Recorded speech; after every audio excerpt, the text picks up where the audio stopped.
Good morning बच्चों, मैं Vijendra sir आप सभी के बीच उपस्थित हुआ हूं 10 क्लास का फिजिक्स का कुछ टॉपिक लेकर। बच्चों, मैंने पिछले वीडियो में बताया 10 क्लास का दूसरा चैप्टर प्रकाश का अपवर्तन के बारे में। प्रकाश के अपवर्तन के बारे में मैंने बहुत सारी बातें बताई और उसको बोर्ड पर भी हमने लिख दिया था। आप लोगों ने उतार लिया होगा बोर्ड पर से, और मैं इतना स्लोली बोला कि ताकि आप लोग उसको लिख भी लिए होंगे।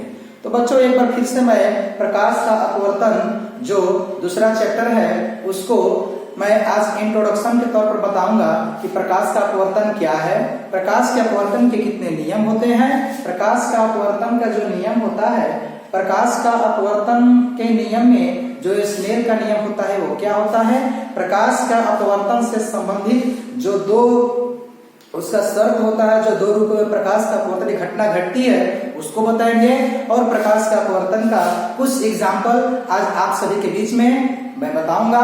तो इतने बातों को मैं एक वीडियो के माध्यम से आप सभी के बीच यूट्यूब वीडियो के माध्यम से मैं दे रहा हूं। तो आप लोग शांति से हेडफोन के माध्यम से, ईयरफोन लगाना ना भूलें, कान में ईयरफोन लगा तभी वीडियो को देखिए ताकि जो आवाज है वो क्लियरली अच्छा से दिखाई दे, और जब धुंधला दिखाई दे तो थोड़ा सा अपने वीडियो क्वालिटी को प्रिंट को बढ़ाकर और उसके बाद देखें। तो बच्चों, प्रकाश का अपवर्तन, प्रकाश का अपवर्तन क्या है? प्रकाश का अपवर्तन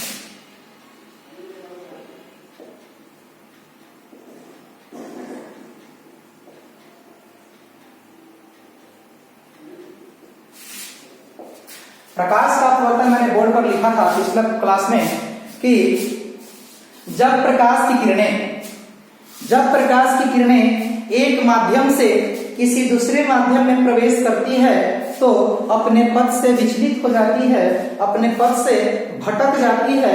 इस प्रकार पथ से विचलित होने की घटना को प्रकाश का हम अपवर्तन कहते हैं, प्रकाश का अपवर्तन कहते हैं। फिर से, प्रकाश का अपवर्तन क्या है? मैं देखिए मुझमें कमी है या खामी है जो आप समझे, मैं एक बात को 2 बार 3 बार 5 बार जरूर रिपीट करता हूं। अगर आपसे छूट भी जाए तो अगले सेकंड में, अगले मिनट में आप उसको पकड़ सकते हैं, उसको पढ़ सकते हैं। तो प्रकाश का अपवर्तन क्या है?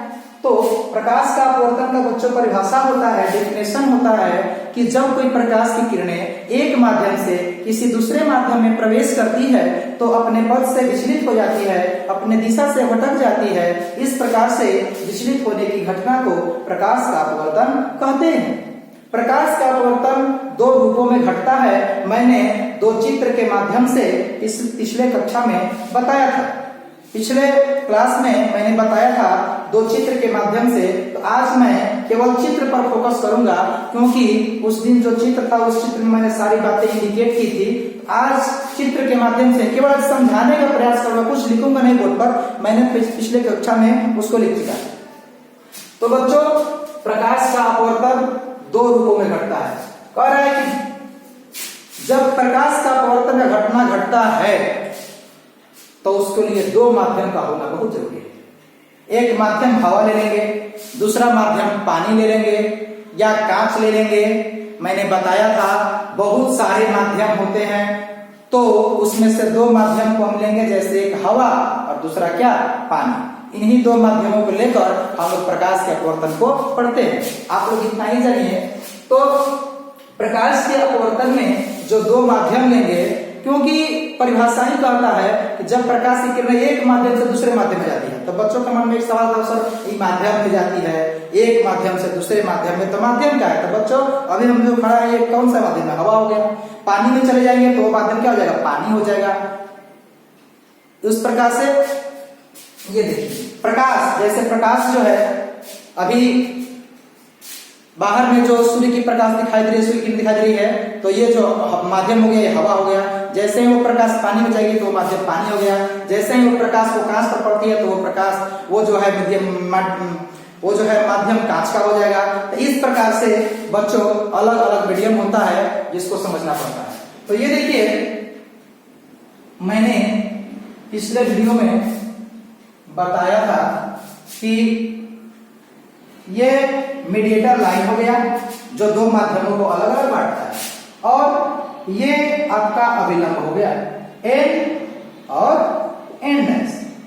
जैसे ही प्रकाश की किरणें, ये हवा हो गया और ये क्या हो गया, आप समझ सकते हैं, ये क्या हो गया बाबू, ये हो गया क्या, जल, ये हो गया पानी। तो ये हो गया पहला माध्यम और ये हो गया दूसरा माध्यम। जैसे ही प्रकाश की किरणें, ये हो गया विरल माध्यम और ये हो गया सघन माध्यम। धीरे धीरे ही पढ़ाने का प्रयास करूंगा, आप सभी ध्यान से सुनेंगे और धीर नहीं होइएगा। समझिए हम क्लास में पढ़ रहे हैं। तो ये हो गया विरल माध्यम, ये हो गया सघन माध्यम। विरल माध्यम में क्या होता है कि विरल माध्यम में एक वैसा माध्यम है जिसमें प्रकाश का वेग अधिक होता है, जिसमें प्रकाश का वेग अधिक मात्रा में पाया जाता है, उसे विरल माध्यम कहते हैं। और जिसमें प्रकाश का वेग कम पाया जाता है विरल माध्यम की अपेक्षा, उसे सघन माध्यम कहते हैं। तो विरल माध्यम से प्रकाश की किरणें चली, इस किरण का नाम है आपतित किरण। कौन किरण, आपतित किरण। जैसे ही विरल माध्यम से सघन माध्यम में जाती है, अपने रास्ते से भटक जाती है।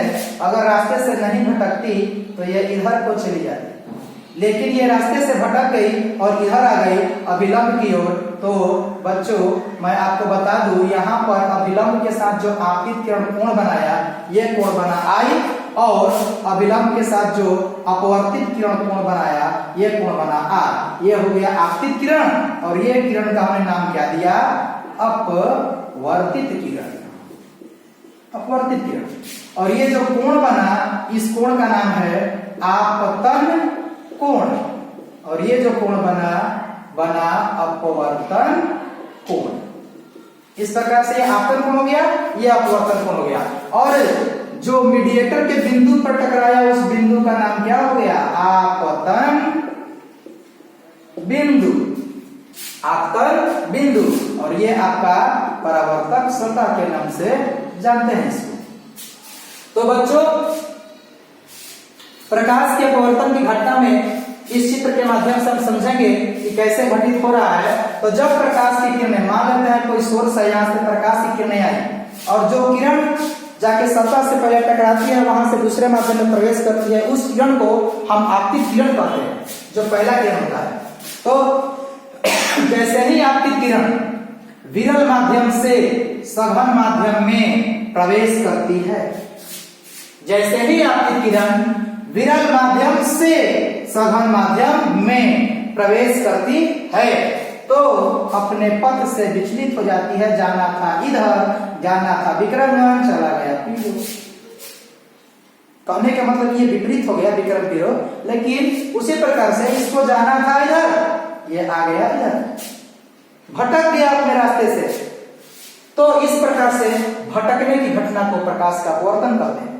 जब प्रकाश की किरणें एक माध्यम से दूसरे माध्यम में प्रवेश करती है, तो अपने पथ से विचलित हो जाती है, अपने रास्ते से भटक जाती है। इस प्रकार उस पथ से विचलित होने की घटना को प्रकाश का अपवर्तन कहते हैं। हमको लग रहा है कि मेरे सारे बच्चों जितने वीडियो देख रहे हैं, सबको याद हो गया होगा प्रकाश का अपवर्तन।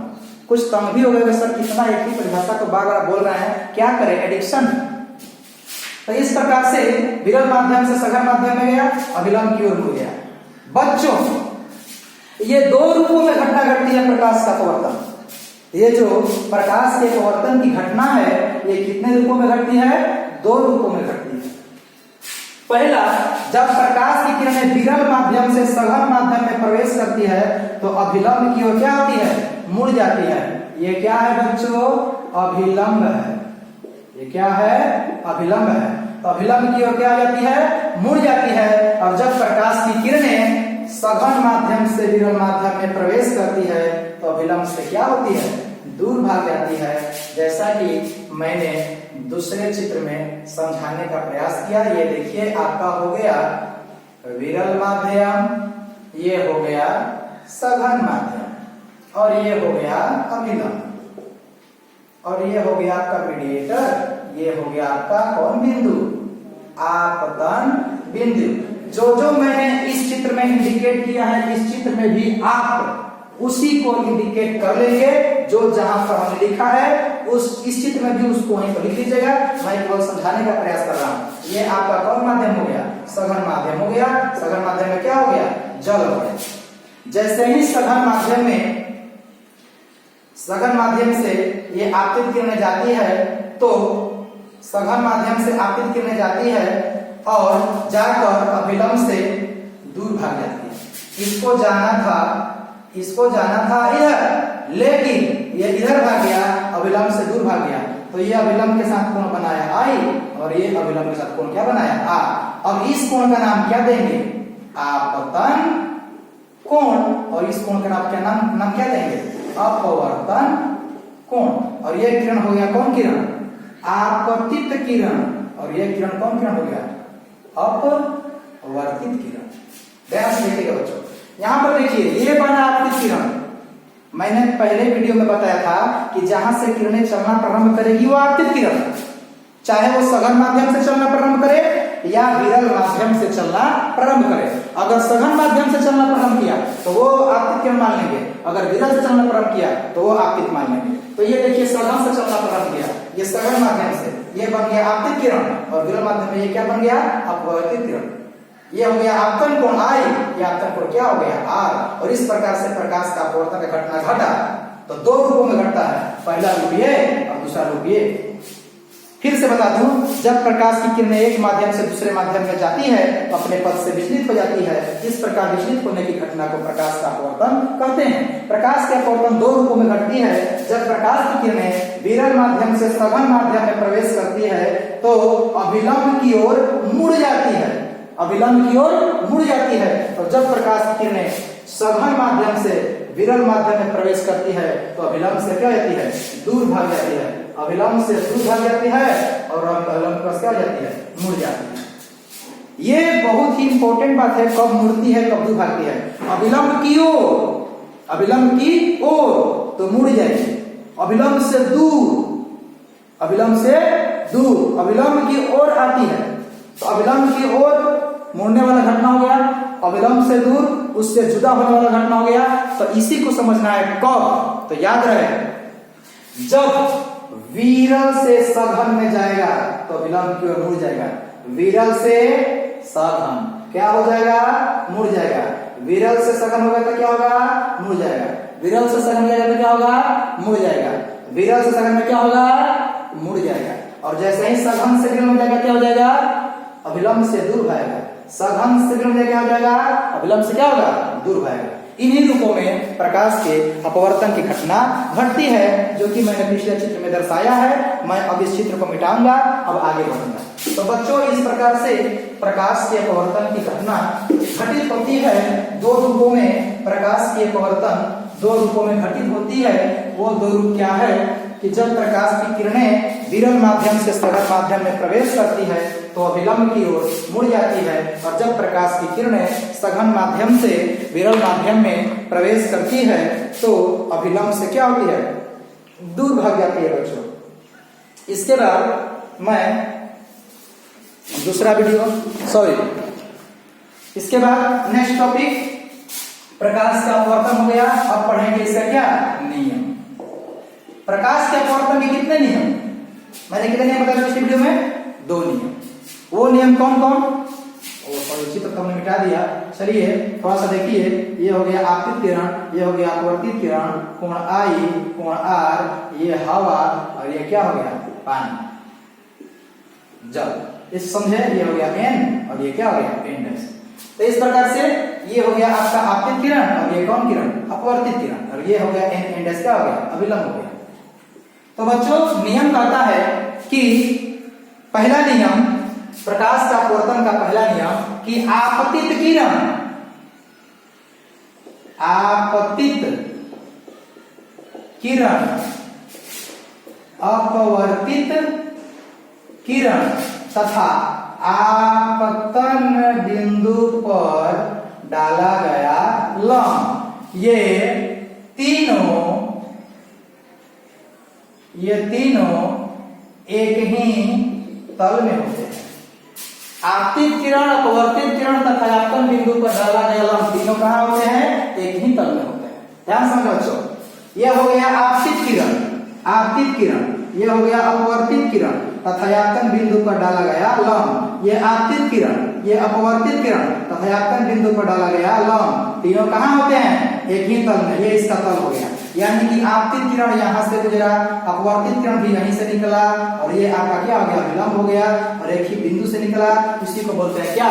तीनों एक ही तल में होते हैं। आपतित किरण, अपवर्तित किरण तथा आपतन बिंदु पर डाला गया अभिलंब, तीनों एक ही तल में होते हैं। दूसरा, प्रकाश के किसी विशेष रंग के लिए, प्रकाश के विशेष रंग बने कि बहुत सारे रंग होते हैं, यह श्वेत प्रकाश में ही 7 रंग होते हैं। 7 रंग वैज्ञानिक की नाला के नाम से कोडित किया गया है गिद्धग्योर के रूप में। तो कह रहे प्रकाश के किसी विशेष रंग के लिए आपतन कोण कीजिए। आपतन कोण को सूचित करते हैं कैसे?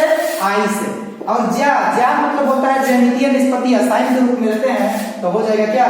साइन आई। आपतन कोण कीजिए साइन आई। अपवर्तन कोण कीजिए, अपवर्तन कोण को सूचित करते कैसे? आर से, और ये भी ले लेंगे किसके रूप में? साइन के रूप में। ये मत समझिए कि साइन कट देगा। और प्रकाश के किसी विशेष रंग के लिए, दूसरा नियम बोल रहा हूं, प्रकाश के किसी विशेष रंग के लिए आपतन कोण की ज्या और अपवर्तन कोण की ज्या का अनुपात, आपतन कोण की ज्या और अपवर्तन कोण की ज्या का अनुपात एक नियतांक होता है, जिसे म्यू से सूचित किया जाता है, और इसे स्नेल के नियम से भी जानते हैं। इसे किस नियम से जानते हैं? स्नेल के नियम से, जिसका खोज स्नेल नामक वैज्ञानिक ने कब किया था? 1621 ईस्वी में किया था। देखिए, दूसरा नियम को हम स्नेल का नियम भी कहते हैं। क्वेश्चन पूछता है एग्जाम में कि स्नेल का नियम क्या है? 1 नंबर में पूछा तो तब से लिखिए कि प्रकाश के अपवर्तन के दूसरे नियम को स्नेल का नियम कहते हैं, बस हो गया। लेकिन अगर पूछ दिया थोड़ा सा बढ़ाकर तो लिखेंगे कि प्रकाश के किसी विशेष रंग के लिए आपतन कोण की ज्या, अपवर्तन कोण की ज्या का अनुपात एक नियत राशि होता है, जिसे स्नेल का नियम कहते हैं, और जो नियत राशि होता है उसे म्यू से सूचित करते हैं। क्या चीज कहते हैं? उसे म्यू से कहते हैं, अर्थात म्यू बराबर होता है, अर्थात लिख सकते हैं म्यू बराबर साइन आई बटा साइन आर, या साइन आई बटा साइन आर बराबर म्यू। फिर से, प्रकाश के अपवर्तन के दूसरे नियम को स्नेल का नियम कहते हैं। स्नेल का नियम कहता है कि प्रकाश के किसी विशेष रंग के लिए आपतन कोण की ज्या, अपवर्तन कोण की ज्या का अनुपात एक नियत राशि होता है, जिसे स्नेल का नियम कहते हैं, और उसे म्यू से सूचित करते हैं। बच्चों, मैं बता दूं, स्नेल का जो नियम होता है, प्रकाश के अपवर्तन के दूसरा नियम होता है, यह आपतन कोण, आपतन कोण और अपवर्तन कोण के बीच संबंध को दर्शाता है। प्रकाश का अपवर्तन का जो दूसरा नियम होता है, जिसे हम स्नेल के नियम के नाम से जानते हैं, वो जो होता है आपतन कोण और अपवर्तन कोण के बीच संबंध को दर्शाता है। आपसे कोई क्वेश्चन पूछे तो बता सकते हैं प्रकाश के अपवर्तन के दूसरा नियम जो होता है आपतन कोण और अपवर्तन कोण के बीच के संबंध को दर्शाता है। इस प्रकार से बच्चों, प्रकाश के अपवर्तन के कितने नियम? 2 नियम। पहला, आपतित किरण, अपवर्तित किरण तथा आपतन बिंदु पर डाला गया लंब, तीनों एक ही तल में होते हैं। दूसरा, प्रकाश के किसी विशेष रंग के लिए आपतन कोण की ज्या, अपवर्तन कोण की ज्या का अनुपात एक नियत राशि होता है, जिसे स्नेल का नियम भी कहते हैं। इसे म्यू से सूचित किया जाता है। यानी अपवर्तन का दूसरा नियम स्नेल का नियम, स्नेल का नियम का प्रतिपादन स्नेल ने ही 1621 ईस्वी में किया था। और ये स्नेल क्या बताया इस नियम में? आपतन कोण और अपवर्तन कोण के बीच संबंध को बताया। बच्चों, इस पर न्यूमेरिकल बनता है, बहुत सारा न्यूमेरिकल है इस पर, छोटा छोटा। एक दिन मैं केवल न्यूमेरिकल का क्लास लेकर उपस्थित होऊंगा आप सभी के बीच, इसीलिए मैं आज न्यूमेरिकल को छेड़छाड़ नहीं करूंगा। मैं न्यूमेरिकल बनाना होगा, एक दिन स्पेशली इसी टॉपिक पर न्यूमेरिकल लेकर आऊंगा। इसके लिए प्रकाश का अपवर्तन का इंट्रोडक्शन हो गया, कितने रूपों में घटता है 2 रूपों में बता दिए। इसके बाद प्रकाश के अपवर्तन कितने नियम होते हैं? तो 2 नियम होते हैं, नियम भी हो गया। अब बच्चों एग्जाम्पल, प्रकाश के अपवर्तन का उदाहरण पूछता है, बहुत ही विधिक क्वेश्चन। जैसे कहता है कि जब एक बाल्टी में पानी को रखते हैं, जैसे मान लीजिए कोई बाल्टी है उसमें पानी रखे हैं, बाल्टी में पानी भरा हुआ है और जैसे ही उसमें मैं एक रड को डालता हूं, एक छड़ को डालता हूं, तो वो छड़ उस पानी में डालते ही हल्का टेढ़ा प्रतीत होने लगेगा, हल्का टेढ़ा प्रतीत होगा। ऐसा क्यों होता है? तो प्रकाश के अपवर्तन के कारण। क्वेश्चन पूछता है कि बाल्टी में रखी हुई छड़ी या रड हल्की टेढ़ी प्रतीत होती है, क्यों? तो लिखेंगे आंसर में प्रकाश के अपवर्तन के कारण। मछुआरे को, जो मछली मारने वाले होते हैं, क्वेश्चन पूछता है मछुआरे को मछली भेजने में कठिनाई होता है, क्यों? प्रकाश के अपवर्तन के कारण। जब पानी में एक सिक्का को डालते हैं तो हल्का उठा हुआ प्रतीत होता है, यानी कि सिक्का नीचे रहता है लेकिन दिखाई देता है कि ऊपर है, हल्का उठा हुआ प्रतीत होता है, क्यों? प्रकाश के अपवर्तन के कारण। तारे टिमटिमाते हैं, क्यों? प्रकाश के अपवर्तन के कारण। हालांकि ये वायुमंडलीय अपवर्तन के कारण होता है, लेकिन होता है अपवर्तन के कारण।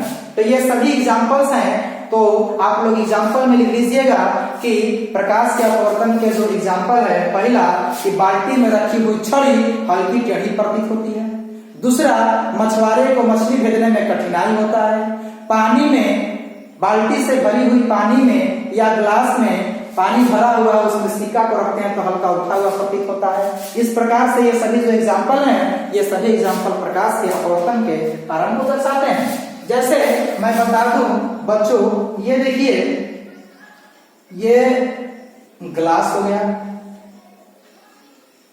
ग्लास में पानी भरा हुआ है और यहां से हमने पानी भरा हुआ है, यहां से हमने एक रड डाला, जैसे ही रड डाला हल्का टेढ़ा हो गया, सॉरी हल्का टेढ़ी हो गई। ये रड अगर सीधा होता तो ऐसे होता,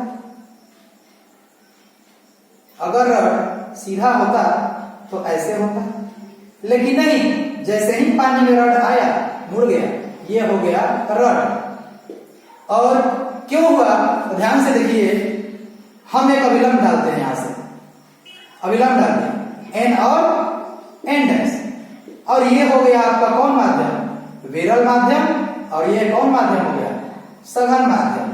और अभी हमने बच्चों पढ़ा कि जब प्रकाश की किरणें विरल माध्यम से सघन माध्यम में प्रवेश करती है तो अभिलंब की ओर क्या हो जाती है? मुड़ जाती है। ये आपका क्या हो गया? अभिलंब हो गया। यहाँ कौन बनाया? आई, और यहाँ कौन क्या बनाया? आ। तो बताइए अभिलंब की ओर मुड़ा है कि नहीं मुड़ा है? मुड़ा है। तो हमने तुरंत पढ़ा कि जब प्रकाश की किरणें विरल माध्यम से सघन माध्यम में प्रवेश करती है तो अभिलंब की ओर क्या जाती है? मुड़ जाती है।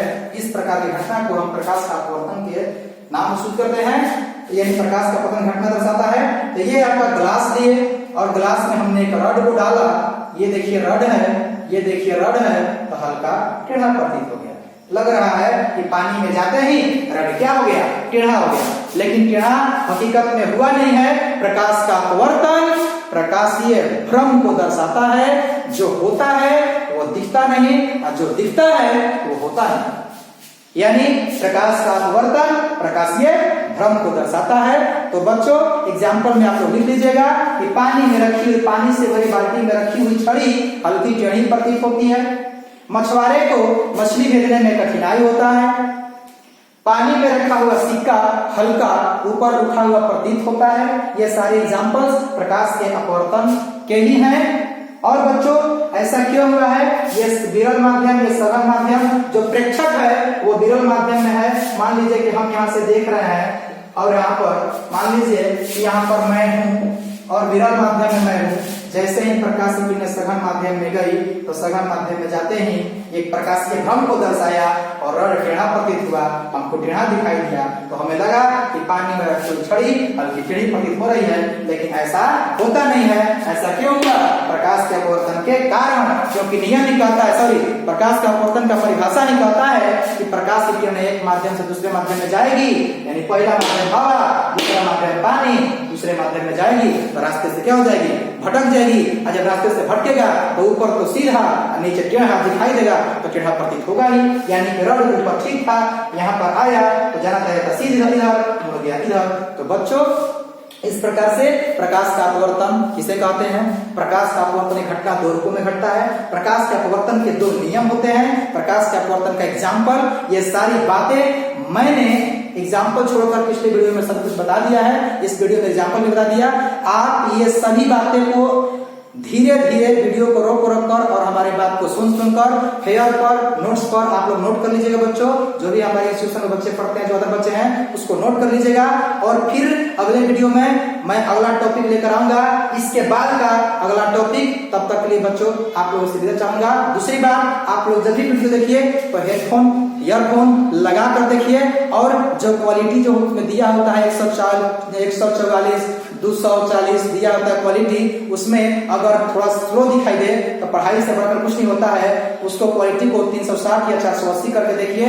लेकिन आप लोग देखिए और सुव्यवस्थित रूप से राइटिंग को उतार लीजिए बढ़िया से और उसको अच्छे से पढ़िए। जैसे ही लॉकडाउन खुलता है उसके बाद से पढ़ाई को शुरू किया जाएगा। और अभी ऑनलाइन के माध्यम से जो भी वीडियो दिया जा रहा है, जो भी पढ़ाया जा रहा है, उसमें अगर त्रुटि होता है तो उस समय क्लास में आपको पुनः से दोबारा डील किया जाएगा बच्चों। तो फिर से आप लोग के बीच उपस्थित होंगे दूसरे दिन। और एक बात ध्यान से समझिए, इस चैनल को सब्सक्राइब कर लीजिए, बेल आइकन बटन को दबा दीजिएगा ताकि मेरा नया वीडियो तुरंत आपके पास पहुंच जाए। और इस प्रकार से आप सभी के बीच YouTube वीडियो के माध्यम से सारी बातें बताई जाएगी बच्चे। धन्यवाद।